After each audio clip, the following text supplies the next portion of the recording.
Hello साथियों, स्वागत है आप सभी का केजीएस टीचिंग एग्जाम चैनल पे। आइए समझते हैं पॉजिटिव वर्ड्स। हमने एक वीडियो की थी जिसमें हमने नेगेटिव वर्ड्स को समझा था। आज हम देखेंगे कि आखिर पेडागोजी कैसे सॉल्व करनी है पॉजिटिव वर्ड्स के साथ, ताकि हम अपने सही उत्तर तक तुरंत पहुंच सकें। तो चलिए बात करते हैं पॉजिटिव टर्म्स की। कुछ ऐसे टर्म्स जिनको हम नहीं हटा सकते, जो छात्र केंद्रित शिक्षा के हित में होंगे।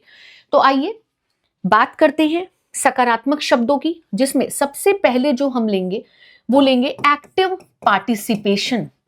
सबसे पहला शब्द जो है वो एक्टिव पार्टिसिपेशन। ध्यान दीजिएगा, एक्टिव पार्टिसिपेशन यानी सक्रिय भागीदारी। ये क्या हुआ? सक्रिय। देखिए नाम में ही सक्रिय लग गया है, ठीक है। और किसकी बात हो रही है? कौन सक्रिय भागीदारी का रोल प्ले करेगा? तो चाहे मैं टीचर बोलूं, चाहे मैं स्टूडेंट बोलूं, टीचिंग लर्निंग प्रोसेस के लिए बहुत इंपॉर्टेंट है दोनों का ही पार्टिसिपेट करना, है ना। टीचिंग लर्निंग प्रोसेस तभी इफेक्टिव होता है जब बच्चा और टीचर दोनों एक्टिव मोड में होंगे। दोनों में से कोई भी निष्क्रिय नहीं होगा। बात समझ में आ रही है? दोनों में से कोई भी निष्क्रिय नहीं होगा। दूसरा, क्रिटिकल थिंकिंग। क्रिटिकल थिंकिंग अगर कहीं पे लिख के आता है तो ये जो शब्द है ये ऑलवेज पॉजिटिव जाएगा, क्योंकि हमें बच्चों को, जो बच्चों की क्रिटिकल थिंकिंग है उसको डेवलप करना है, बच्चों को प्रॉब्लम सॉल्वर के रूप में बनाना है। तो ये हमेशा कैसा रहेगा? पॉजिटिव रहेगा। ध्यान दीजिएगा, बच्चे को एक इंक्लूसिव इन्वायरमेंट देना है ना। हम समावेशन को हमेशा सपोर्ट करेंगे। ध्यान दीजिएगा, कोऑपरेटिव लर्निंग की बात करेंगे। कोऑपरेटिव लर्निंग की बात होगी, ठीक है। कोऑपरेटिव लर्निंग जो है वो अच्छी मानी जाती है, सहयोगात्मक जिसे आप कह सकते हैं। हमेशा बच्चे को एनकरेज करना है, यानी एनकरेजमेंट पे ध्यान देंगे। हमेशा प्रोत्साहन करना है बच्चे का। इसके अलावा हमें बच्चों को हमेशा मोटिवेट करना है, यानी मोटिवेशन एक बहुत इंपॉर्टेंट रोल प्ले करेगा। हमें समय रहते बच्चों को समय के अकॉर्डिंग, जरूरत के अकॉर्डिंग स्कैफोल्डिंग देनी है। स्कैफोल्डिंग क्या होता है? स्कैफोल्डिंग होता है मदद, एक टेम्पररी सपोर्ट देना, ठीक है। तो हम अपने बच्चों को टेम्पररी सपोर्ट भी देंगे, यानी अगर किसी सवाल में अगर टीचर बच्चे को सपोर्ट दे रहा है तो वो हमेशा पॉजिटिव आंसर जाएगा, ना कि नेगेटिव, ठीक है। क्रिटिकल थिंकिंग की बात हो रही है तो पॉजिटिव होगा, क्योंकि चाइल्ड सेंटर्ड एजुकेशन को हम सपोर्ट कर रहे हैं, है ना। चाइल्ड सेंटर्ड एजुकेशन को हम सपोर्ट कर रहे हैं, छात्र केंद्रित शिक्षा की हम बात कर रहे हैं, ठीक है। तो पेडागोजी क्वेश्चंस को आपको पहचानना पड़ेगा कि पॉजिटिव शब्द जो होंगे वो कौन कौन से होंगे और कैसे कैसे हम उनकी पहचान बना सकते हैं। जैसे इंगेजमेंट।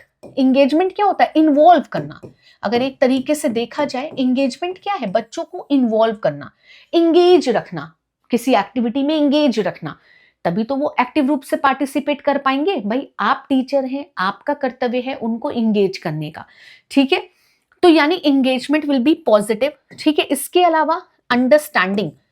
अंडरस्टैंडिंग पे ही फोकस करना है, रटाने पे फोकस नहीं करना है, कॉन्सेप्ट क्लैरिटी पे फोकस करना है। इसके अलावा हम हमेशा मीनिंगफुल लर्निंग की बात करेंगे, है ना। हम हमेशा मीनिंगफुल लर्निंग की बात करेंगे। अर्थपूर्ण अधिगम होना चाहिए। ध्यान दीजिएगा, समझ में आ रही है बात? जैसे स्टूडेंट जो होते हैं वो एक तरीके से देखा जाए ना, जैसे एनकरेज करना, है ना, उन्हें एक सेफ फील कराना, ये सब पॉजिटिव हो जाएंगे। लेकिन ध्यान रखिएगा, हम कभी भी रोट मेमोराइजेशन को प्रमोट नहीं करेंगे। हम कभी भी पनिश नहीं करेंगे उनकी गलतियों के लिए, ये ध्यान दीजिएगा। हम कभी भी डिस्करेज नहीं करेंगे या बच्चे को पार्टिसिपेट करने से मना नहीं करेंगे। ये तीन चीज ध्यान रखिएगा। ये शब्द यूजुअली बहुत पेडागोजी में नजर आते हैं, ठीक है। सीटेड पेडागोजी में जो अप्रोच बच्चों के हित में होता है वही सही होता है। जैसे बच्चा खुद सीखता है, आपको पता है ना, सीटेड का मानना है बच्चा खुद सीखता है। बात को समझिएगा, बच्चा जो है वो खुद सीखता है, यानी यहां बात हो रही है कंस्ट्रक्टिविज्म की। कंस्ट्रक्टिविज्म, कई बार आपने ये शब्द देखा है। मिलकर सीखता है बच्चा, है ना, क्योंकि भाई हम बात कर रहे हैं किसकी? बच्चे के हित की। तो बच्चा मिलकर सीखेगा। मिलकर सीखने में किसकी बात होती है? कोलैबोरेटिव की बात होती है। ध्यान दीजिएगा, कोलैबोरेटिव की बात होती है, कोलैबोरेटिव एक पॉजिटिव वर्ड है, ठीक है। साथ ही साथ बच्चा अनुभव से सीखता है, जो कि आपका कौन कहता है, एनईपी भी कहती है। नेशनल एजुकेशन पॉलिसी क्या कहती है, एक्सपीरियंशियल लर्निंग होनी चाहिए, यानी एक्सपीरियंशियल लर्निंग, जिसे हम एक्टिव लर्निंग भी कह सकते हैं। अनुभव के द्वारा बच्चा सीखता है। एक्टिविटी बेस्ड लर्निंग होती है ना। एक्टिविटी बेस्ड लर्निंग भी हमेशा पॉजिटिव होगी। साथ ही साथ एक लास्ट जिसको हम कह सकते हैं इंक्वायरी बेस्ड लर्निंग, ये बहुत पॉजिटिव है। डिस्कवरी, इंक्वायरी, ये सब कैसे है, ये सब पॉजिटिव है। तो ये सीटेड पेडागोजी में वो अप्रोच है जो बच्चों के हित में है। समझ में आई बात? तो आपको ये टर्म याद रहेंगे। इसके अलावा रेमेडियल टीचिंग, कंटिन्यूअस असेसमेंट, ये सब भी पॉजिटिव में आते हैं। पॉजिटिव जहां पे हम फॉर्मेटिव असेसमेंट को भी कंसीडर कर सकते हैं। फॉर्मेटिव असेसमेंट भी कैसा है, पॉजिटिव है। ध्यान दीजिएगा, ये एक पॉजिटिव शब्द है। बच्चे को समझना, समझाना, ये एक पॉजिटिव शब्द है। इंक्लूड करना बच्चे को, ये एक पॉजिटिव शब्द है, क्योंकि हम अलग नहीं करेंगे, लेबलिंग नहीं करेंगे, वर्गीकरण नहीं करेंगे, ठीक है। ध्यान दीजिएगा, हम ईच एंड एवरी बच्चे की बात करेंगे, यानी हमारे लिए सभी बराबर हैं, ठीक है। हमारे लिए सभी बराबर हैं। हम हमेशा प्रोत्साहन की बात करेंगे, हम हमेशा बच्चों को एक्टिव रखेंगे, इन्वॉल्व रखेंगे, जैसा कि मैंने बताया, इंगेज रखेंगे, ठीक है। और उनकी जो सेल्फ कहते हैं ना अभिव्यक्ति है, उसको सपोर्ट करेंगे, सम्मान देंगे, ठीक है। आपको डाइवर्सिटी को एक्सेप्ट करना है, ये भी ध्यान रखिएगा। आपको डाइवर्सिटी एक्सेप्ट करनी है। क्लास में अगर विभिन्नताएं हैं, आपको समझना है।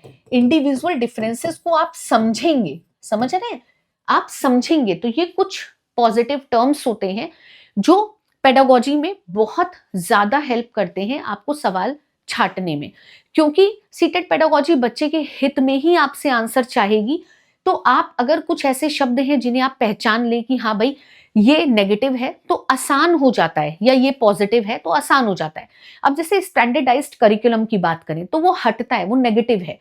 कॉन्टेक्सचुअलाइज की बात करें, है ना, जैसे अगर संदर्भित कहीं लिख के आ रहा है तो ये पॉजिटिव है, लेकिन अगर यहीं पे लिखा है गैर संदर्भित तो ये नेगेटिव हो जाता है। तो हमें नेगेटिव और पॉजिटिव की पहचान करनी है। अगर कहीं लिखा है लचीलापन, तो लचीलापन पॉजिटिव में आता है, क्योंकि फ्लेक्सिबिलिटी को शो करता है ना।